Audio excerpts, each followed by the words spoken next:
Now the serpent was more crafty than any of the wild animals the Lord had made. He said to the woman, "Did God really say you must not eat from any tree in the garden?"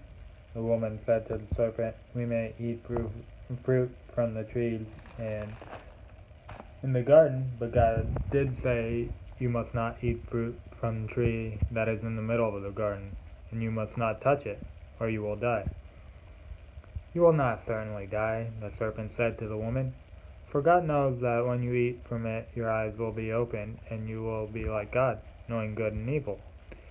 When the woman saw that the fruit of the tree was good for food and pleasing to the eye and also desirable for gaining wisdom, she took some of it and ate it. She also gave some to her husband who was with her, and he ate it. Then the eyes of both of them were opened, and they realized they were naked. So they sewed fig leaves together and made coverings for themselves. Then the man and his wife heard the sound of the Lord God as he was walking in the garden in the cool of day, and they hid from the Lord God among the trees of the garden. But the Lord God called to the man, "Where are you?" He answered, "I heard you in the garden, and I was afraid because I was naked, so I hid." And he said, "Who told you that you were naked? Have you eaten from the tree that I commanded you not to eat from?" The man said, "The woman you put here with me, she gave me some fruit from the tree, and I ate it." Then the Lord God said to the woman, "What is this you have done?" The woman said, "The serpent deceived me, and I ate." So the Lord God said to the serpent, "Because you have done this, cursed are you above all livestock and all wild animals. You will crawl on your belly and you will eat dust all days of your life. And I will put enmity between you and the woman, and between your offspring and hers.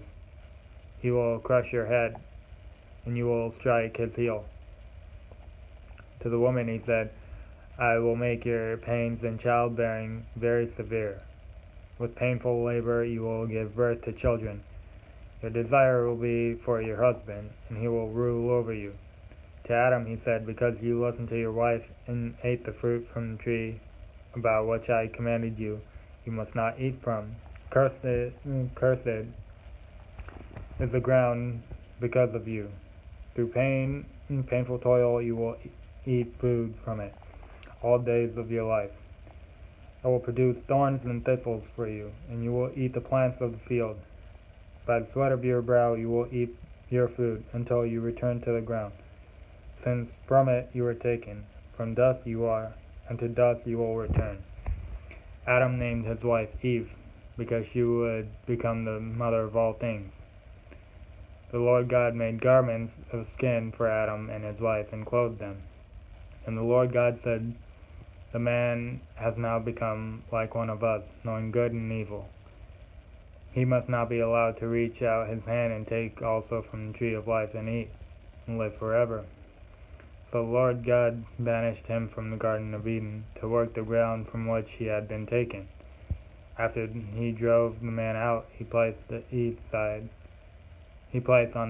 of the Garden of Eden cherubim and a flaming sword flashing back and forth to guard the way to the tree of life.